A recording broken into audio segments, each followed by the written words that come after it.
సిలువ మీద యేసుక్రీస్తు ప్రభువు ఓపికతో సహనముతో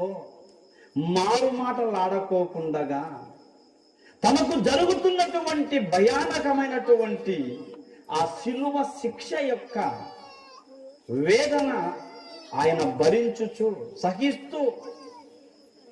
ప్రతి కార్యచతో ఏది కూడా తిరిగి ఆయన తనలో ఉండేటటువంటిది